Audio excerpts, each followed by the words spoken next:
Graça e paz, irmãos,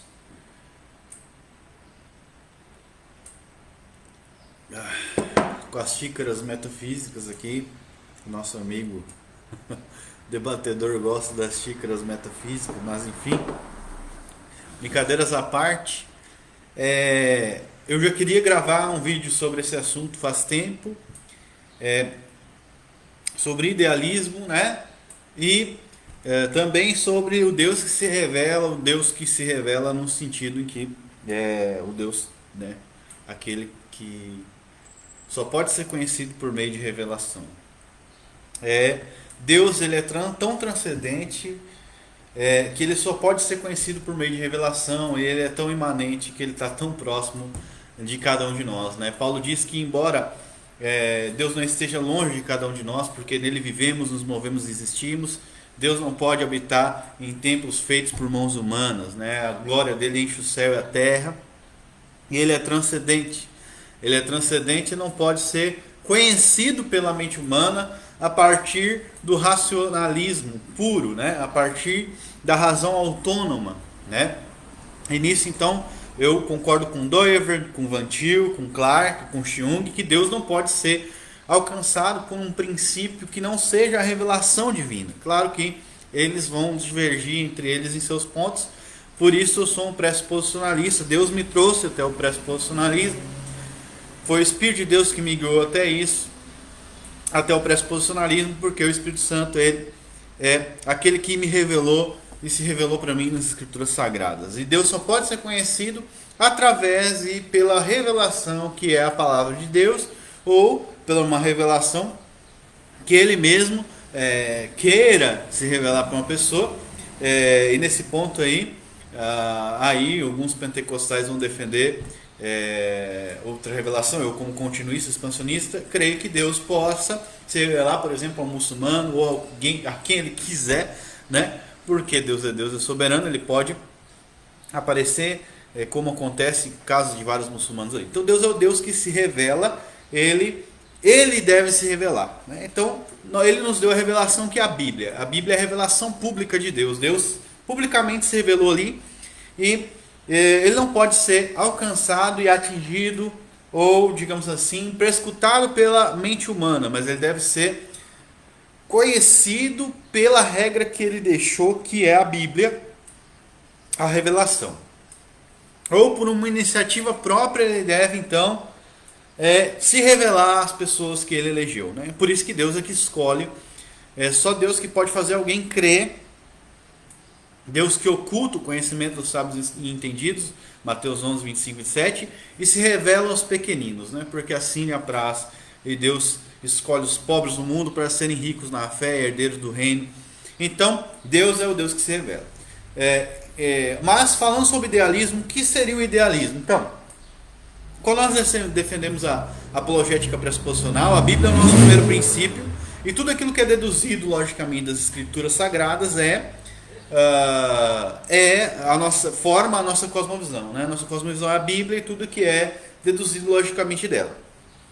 Então, a verdade, o conhecimento e tudo mais, ele só é aquilo que vem da Bíblia, é logicamente deduzido dela. Então nós entramos em alguns conflitos dentro da própria cosmovisão cristã. Então você tem, por exemplo, várias linhas soteriológicas que estão em desacordo com a Bíblia. Primeiro, linhas soteriológicas ou de outras interpretações. O primeiro erro, porque essas heresias acontecem, é porque as pessoas assumem um outro princípio que não a Bíblia. Então, quando a pessoa... Irmão, ore por mim, não sou nada, viu? Deus é que é tudo. Ore por mim, que Deus continue nos revelando a si mesmo, através das Escrituras Sagradas. Então, irmãos, presta atenção. Quando nós olhamos para a Escritura, né?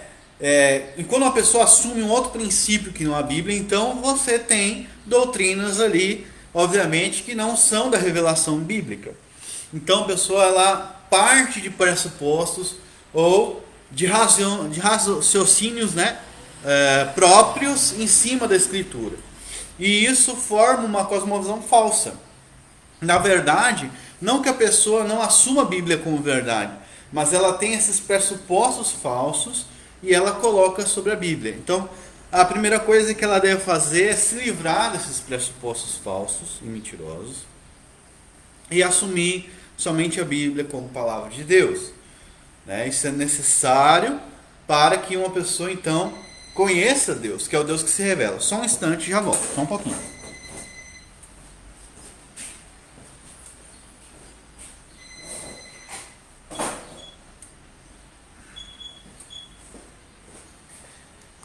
Então, ela precisa se livrar desses falsos pressupostos para conhecer o Deus da Escritura Sagrada, ok? Vamos lá, vamos continuar então. Então, nós temos uma cosmovisão toda coerente. Então, a Bíblia não se contradiz, Jesus ensina isso. Quando Jesus diz para os fariseus, né? Olha, a Escritura não pode errar. Então, eles desafiam ele e ele depois lança um desafio para ele. Olha, o Messias é o filho de Davi? Eles dizem sim. Ele diz, como que o Messias é o filho de Davi se Davi chama ele de Senhor? Olha, a Escritura não pode errar. Então Jesus está apelando para não contradição, né? A Bíblia fala que Deus não pode mentir. E Deus não mentir é o princípio da não contradição. Então Deus é coerente com o todo e não se contradiz. Então como resolver, né? A pessoa então tem que aceitar a Bíblia como um todo e ela tem que ver e estudar a Escritura de maneira que ela não se contradiga. Então a cosmovisão ela tem que se levantar nesse princípio que Jesus estabelece, e um princípio chamado unicidade das Escrituras Sagradas. Então, como a Escritura não se contradiz, Deus não se contradiz,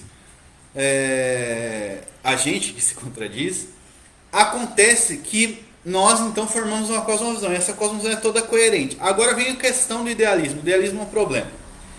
Por quê? Nós sabemos que a Escritura não se contradiz, e sabemos que aquilo que não é logicamente deduzido da Escritura é heresia, é algo que está fora da palavra de Deus, é um pressuposto falso da pessoa. Então, nós nos tornamos muitas vezes idealistas. Por quê? Porque nós conseguimos agora deduzir da Escritura Sagrada aquilo que é a verdade, e conseguimos, pelo poder de Deus, que nos dá a capacidade, nem a nossa capacidade vem de nós mesmos, mas de Deus, 2 Coríntios capítulo 3, versículo 5, chegar num conhecimento da verdade, porque Deus nos deu isso. Então agora, o problema do idealismo entra, porque nós temos agora, como regra, que todo cristão ele vai ter que pensar exatamente da mesma maneira que nós naquele ponto, porque essa é a cosmovisão cristã como um todo. Porém, a própria cosmovisão cristã, ela desmente isso quando ela ensina vários pontos. Então, quais pontos? O primeiro ponto é que Deus dá uma medida de sabedoria para cada um. Então você vai ver isso em Romanos 12, Romanos 13, vai ver isso em 2 Pedro 3. Então quando Pedro fala sobre a sabedoria que Deus deu a Paulo, que não deu aos outros, né? Que Paulo ele tinha mais sabedoria que os demais, e que cada um deve pensar de si mesmo na medida em que recebeu essa porção de sabedoria, né? Então está lá em Romanos no capítulo 12, né? Então, a Bíblia ensina isso. Então, existe, por prerrogativa de Deus, pessoas que não conseguem chegar a um nível de conhecimento, porque estão em processo de santificação. Isso não significa que eles não vão chegar, mas porque o próprio Deus não deu para eles isso. Mas eles são cristãos, então eles têm uma limitação em si mesmos de chegar a pontos onde outros não têm. Então, a gente tem que respeitar isso. Então, tem irmãos... Então, onde o idealismo vai? O idealismo, então, ele é errado porque ele vai tirar essas pessoas como se elas não fossem cristãs, mas não é isso. Elas são cristãs, elas relutam contra a Escritura e elas precisam chegar até o conhecimento da verdade, até a estatura de homem, de varão perfeito. Elas precisam crer. Elas precisam estudar, elas precisam orar, elas precisam estudar a Escritura, mas por causa dessas limitações e por um propósito de Deus, que nós não sabemos os propósitos de Deus, os seus juízos são inescrutáveis, elas não recebem da parte de Deus capacidade para isso. Porém, elas recebem capacidade para entender proposições necessárias para a sua salvação, até o ponto onde elas recebem. Mas aquele que começou a boa obra, nós devemos crer que Deus vai terminar essa obra nessas pessoas e que elas vão crescer. Então, é aquele negócio, elas têm que deixar de ser menino, mas nós não podemos pegar e excluir essas pessoas do rol do cristianismo, porque elas não alcançaram essa medida. Todavia, meninos cometem erros, e esses erros são fatais e nós não podemos tolerar. Então, por exemplo, a pessoa está ensinando algo que a Bíblia não diz, e ela se firma, se arrima naquilo, né? Muitas vezes você repreende uma vez, a pessoa se arrepende, mas muitas vezes é um herege, então você tem que repreender, né? Uma, duas vezes, depois de três vezes Paulo diz que já pode mandar embora, que já está perdido em seu próprio raciocínio e devaneio. Então, o menino ele tem que crescer, mas nós temos que entender a limitação da pessoa. Então, isso, cada vez, quando as proposições são mais difíceis, mais complexo. Então você pega textos mais difíceis da Escritura de entender, como os textos que Paulo escreveu e outros. Então você tem que ter uma tolerância, uma paciência, né? Esse é o trabalho, ensinando com mansidão os que resistem, para ver se porventura Deus lhes dará arrependimento, 2 Timóteo 2,25. E isso é um trabalho que o Espírito Santo faz em nós e neles, né? Por quê? Em primeiro lugar, para nós sabermos que esse conhecimento que nós obtemos não veio da nossa capacidade, como se essa capacidade fosse gerada por nós, ok? E os nossos talentos naturais, eles foram dados por Deus com um propósito teleológico, né? Ou seja, Deus deu mais capacidade para Paulo do que para Pedro e para outros, né? Pedro reconhece isso. Essa capacidade foi dada com um propósito teleológico. Então, Deus tem em vista esse propósito para edificação da igreja ou para avanço do evangelho do reino de Deus. Então, nós devemos ter essa tolerância com os outros. Porque se você tem um apóstolo dizendo que o outro apóstolo recebeu da parte de Deus essa capacidade, você não pode presumir agora que todos os irmãozinhos que você tem têm a mesma capacidade de você. Então, aí entra a questão. Nós estamos falando, eu falo muito sobre questões muito difíceis, né, às vezes. Metafísica, epistemologia, etc. Mas muito pouco é necessário ensinar, porque o evangelho, na verdade, o cerne é simples. Os desdobramentos, eles vão, aí nós vamos alcançando conhecimento e vamos aumentando o conhecimento, mas o cerne, aquilo que nos salva, aquilo que a mensagem central, ninguém pode colocar outro fundamento que não seja Jesus Cristo. E ninguém pode pregar um outro evangelho.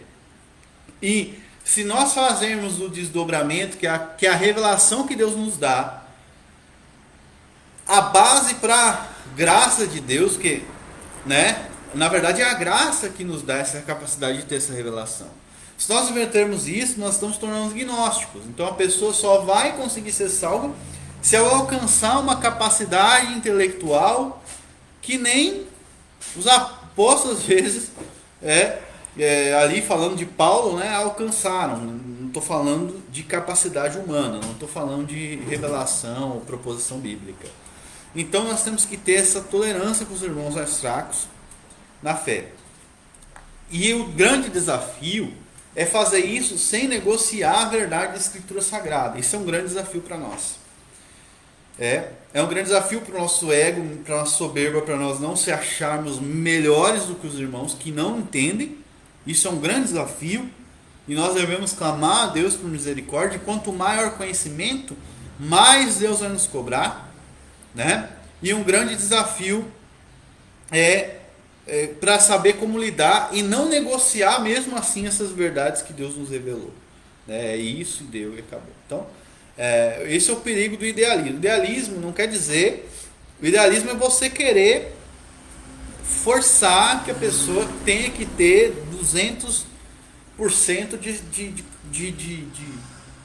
pensamento igual ao seu. Não, é Deus é que faz. Deus é que revela a quem Ele quer o que Ele quer, e Deus é que oculta quem Ele quer. Você não pode tomar o lugar de Deus e enfiar na cabeça das pessoas as coisas que Deus te revelou. Inclusive, isso é um mau uso dos dons espirituais. E isso vai te causar depois depressão, e vai te causar depois desgaste, e vai te causar depois rompimento, e você vai estar batendo no corpo de Cristo em vez de edificar. E eu vejo muitas pessoas fazendo isso.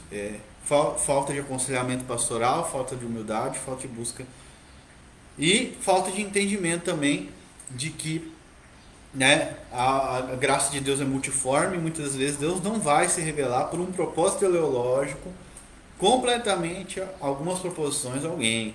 Paulo fala aqui em Romanos 12, ele fala isso.